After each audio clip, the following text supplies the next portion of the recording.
things off here about integrity.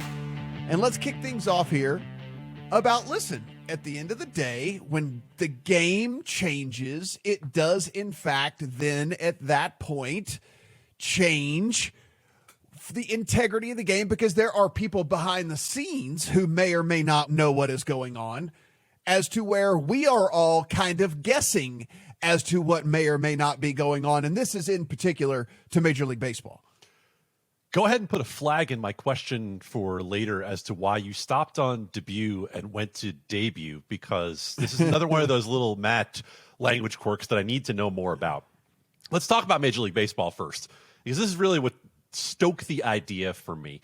And what you said there, Matt, about changes to the game that are announced, changes to the game that everyone knows about.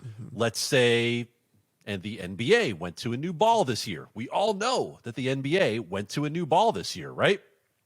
But Major League Baseball, oh, Robbie Bobby Manfred, everything nefarious behind the scenes. We never know exactly what's happening. And what we've figured out, some from hearing from players, some from hearing from an astrophysicist, yes, an astrophysicist, is that not only have we determined that this year's Major League Baseball is clearly different than the baseballs of the past, but in the 2021 season, we now know that Major League Baseball was using two different balls during play.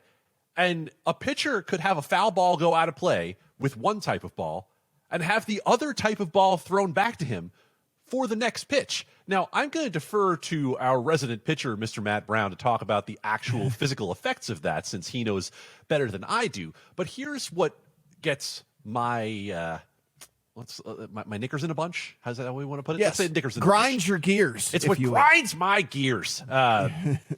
Major League Baseball has 4 different sportsbook partners right now. And when you are involved in profiting from a sportsbook, perception becomes everything.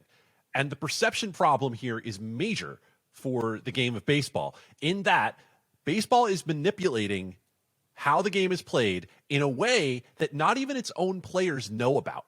They haven't announced it to anybody. They are testing out things with the ball and trying to say they're doing it in the name of consistency. Well, in the thread that I linked on my Twitter from Dr. Meredith Wills, the astrophysicist I named before, she said that this year we can already see that it's one of the least consistent baseballs that we've used over time instead of one of the most consistent. And like I said, last year we're using 2 different balls. So let me just give you some stats. And Matt, I have to hold my own nose. You might want to plug your ears. I'm going to use some trends data here. Okay. Yeah. So 2 years ago, 2020, if you look up which teams were profitable to the over-under in baseball, and profitable meaning 52.4% or better, you'll see that 12 teams profitable to the under, 11 teams profitable to the over. Okay. Last year, with the mix of balls, that went to only 9 teams profitable to the over, 12 to the under. Not a major number, not a major shift, still well within the margin of what you would expect to be error. Then go look at what we've seen this year so far. And again, it's a small sample of a month, but when the numbers are this far off, you have to at least look. So far this year, 18 Major League Baseball teams are profitable to the under. 1 is profitable to the over. This is a change that Major League Baseball needs to come fully clean in talking about. And Matt, like I said, I want you to tell the folks about what it means when a pitcher does not know what kind of ball they're going to get when it's thrown back to them. Yeah, I mean, and you mentioned about the thread that you linked to. If you want to follow Adam on the Twitter machine, it's Adam Candee, 2 E's, no Y. If you want to follow Pat, at Pat Evans. If you hate yourself, you can follow me at Matt Brown M2.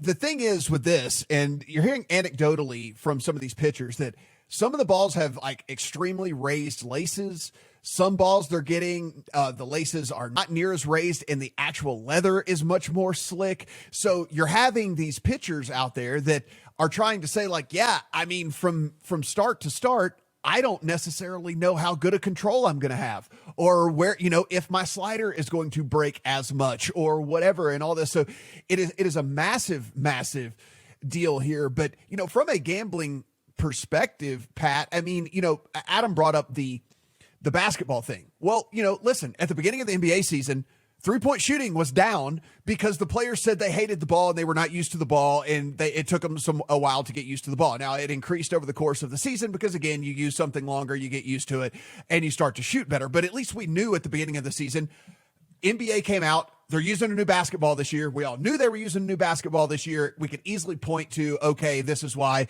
3-point shooting percentages were down across the league at the beginning of the year. Well, with baseball, the biggest problem here from a gambling perspective, and everyone's going to point to us and say, you're overreacting. Oh my God, do you have to be so dramatic? But the thing is some people know and some people don't. Like, it's not like the basketball where everybody knew, we knew, everyone knew it was a new somebody knows which baseball is going to be in play in various games. Somebody knows that in this game over here, it might be a different baseball and all this. So the fact that some people are privy to the information and other people are not, therein lies the problem. Not knowing is a huge issue. If I don't know, how am I supposed to bet one way or the other if somebody knows something? It's a bad thing. And to the point, Pat, we don't know who's betting, right? Like, we don't know who's placing wagers, right? There are folks within Major League Baseball who know the answers to this. And Matt, I'll draw it back to what we've talked about with Warren Sharp when it comes to football before, right? The feature that we saw about Warren Sharp where he is suggesting plays to teams that he consults with, then seeing the play that he suggested for that week on the screen, full well knowing that might be a type of play that affects something that's going to happen within the game. So I brought it up as well with the NHL because they also this week, and the NHL is even deeper in than Major League Baseball is. They own equity stakes in multiple sports books, right? The NHL, we only found out this week when the Vegas Golden Knights GM George McPhee went on a podcast and said, oh, by the way, our star player, Jack Eichel, was playing the last 6 weeks of the season with a broken thumb. Nobody knew.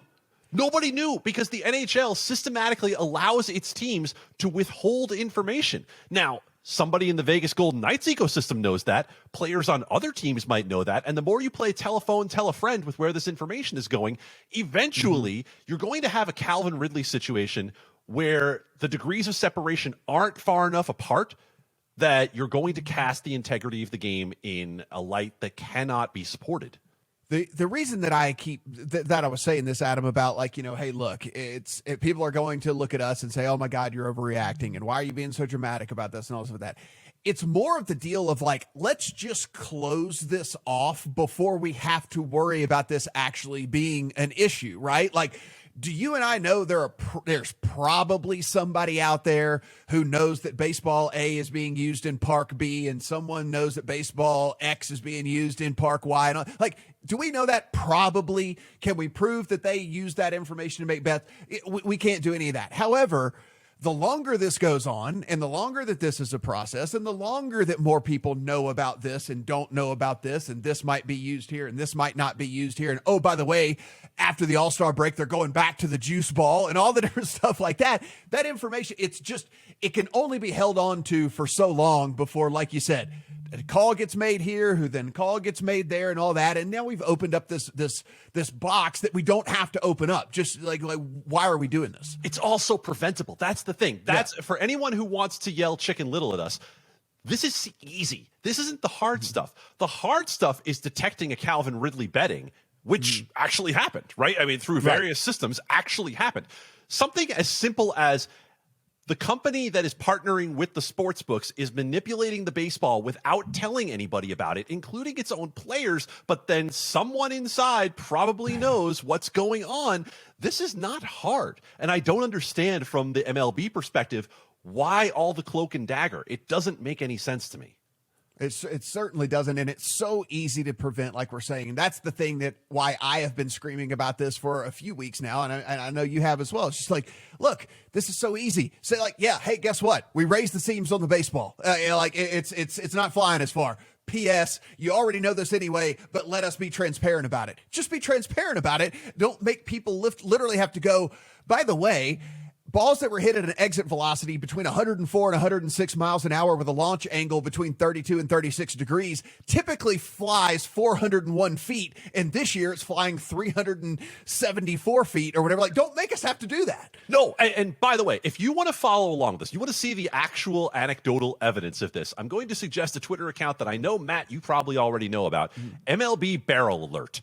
And this account will show you every batter versus pitcher when you have, I think it's what's the exit velocity? Over 100, I think. I think it's over 100. I think the threshold's 100. I think it's any exit velocity over 100. It will show you the exit velocity. It will show you the launch angle. It will show you what the actual outcome of the at-bat was, and then it will show you what the expected batting average was for a ball hit at that exit velocity, at that launch angle.